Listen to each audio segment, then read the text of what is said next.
It's 2 hours past midnight in medieval London, and you are about to climb into a hole that everyone in this city pretends does not exist. By law, you're not allowed to do this job while the sun is up. By custom, nobody will drink with you, sit beside you, or shake your hand. And yet, for one night in this hole, you will earn more than the carpenter sleeping upstairs makes in a week. This is the story of the filthiest job in history, the men it made rich, and the men it swallowed alive. To understand why this job existed, you have to understand what a medieval city really was. Tens of thousands of human bodies packed inside a stone wall with no sewers, no running water, and no plan. Nearly every house sat on top of a cesspit, a brick-lined or timber-lined hole dug right under the family privy. Year after year, the pit filled. And a full cesspit did not politely stop accepting deposits. It seeped through cellar walls, soured the neighborhood wells, and slowly rotted the floorboards of the house next door. In 1660, the diarist Samuel Pepys went down into his own cellar and stepped straight into what he described as a great heap of turds. His neighbour's cesspit had overflowed through the wall into his house. Pepys wasn't outraged. He was mildly annoyed, the way you might be about a leaking gutter. That is how normal this was. So every city in Europe depended on a small brotherhood of men willing to climb down into the dark and make the problem disappear. In England, they were called gong farmers, from an old English word for going, because medieval humour was nothing if not direct. And everything about their lives was ruled by one fact. The work made them untouchable. City law banned them from hauling in daylight, so the carts rolled only after 9 at night, which is why the cargo earned the politest name in the business, night soil.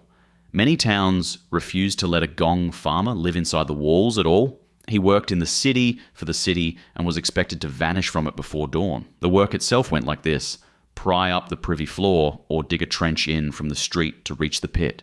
Climb down with a candle, a bucket, and a long-handled scoop.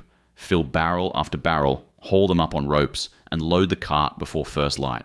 In 1281, clearing the cesspit under Newgate Prison took a crew of 13 men, 5 whole nights. And if you spilled anything on the way out of the city, the fine could swallow the entire night's pay. Which brings us to the money, because this is where the story flips upside down. A common labourer in Tudor England earned around 3 pence for a full day's work. A gong farmer could clear 6 pence a night, double the honest daytime wage, for work nobody else would touch. And then there were the extras. People dropped things down their privies: coins, rings, keys, the occasional dagger, and whatever the pit swallowed belonged to the man brave enough to fish it out. City accounts show that big cesspit contracts paid out in pounds, at a time when a single pound was months of wages for an ordinary man. The economics were brutally simple. The city could not survive without the work, and almost nobody could stomach doing it. Scarcity plus disgust equals money. But the money came with a catch, and the catch could kill you. A cesspit is not just a hole full of filth. It is a hole full of gas. Rotting waste breathes out fumes that can snuff a candle flame in seconds and a man in minutes. Gong farmers learned to watch the flame like a lifeline. If it gutted, you climbed. Some men didn't climb fast enough and were hauled out unconscious, or not hauled out at all.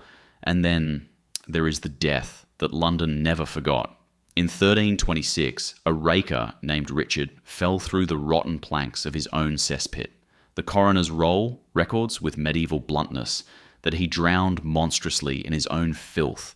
He died in the one place in London that was truly his. Now, here is the twist nobody expects. The cargo itself was treasure. Farmers and market gardeners outside the walls paid real money for night soil because it made crops grow like nothing else available. So, the same barrels the city banned by daylight rolled out every night and, in a sense, came back as vegetables. Then, the king's men came for it too, because aged privy earth carried one more secret ingredient: saltpeter, the heart of gunpowder. The crown licensed saltpeter men with the legal right to walk onto your land and dig up your stables, your dovecote, even your privy, for the good of the royal artillery, which means it is technically true that English cannon fire was partly powered by the contents of English toilets. Your privy was, legally speaking, a strategic resource. Even kings could not escape this economy. Henry VIII's palace at Hampton Court had a communal toilet block so vast it was named the Great House of Easement. It seated 28 people at a time on 2 floors. Everything they produced ran down into brick drains, and the drains ran toward the water. When those drains choked, the palace sent for gong farmers and for something smaller. Young boys called gong scourers sent crawling through the pipes with brushes, and when an entire palace became too foul to bear, the court simply packed up and left, so the pits could be emptied and the building, in the language of the time, sweetened. The most powerful court in England planned its calendar in part around its toilets. Here is the strangest part. None of this ended with the Middle Ages. For another 300 years, London kept growing and the nightmen kept hauling.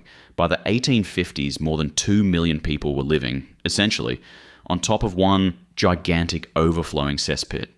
Then came the impossibly hot summer of 1858, which history remembers by its official name, the Great Stink. The Thames turned into an open sewer, and the smell grew so vile that Parliament soaked its curtains in chloride of lime just to keep sitting. It turns out politicians can ignore almost anything except their own noses. Within weeks, they approved one of the largest engineering projects the world had ever seen.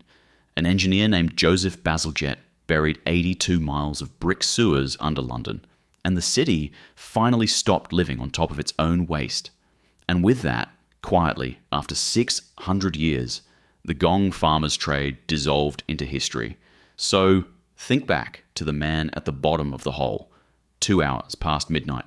Every city that shunned him depended on him. Every law that pushed him into the dark also handed him his wage. For centuries, civilization stayed standing because someone was willing to stand in the one place nobody else would. And when the job finally disappeared, nobody built the nightmen a statue. The statue went to the engineer who made them unnecessary. So the next time your work feels invisible, remember the man who earned a week's pay in a single night and was still told to be gone by sunrise. And if you want more stories like this one, subscribe.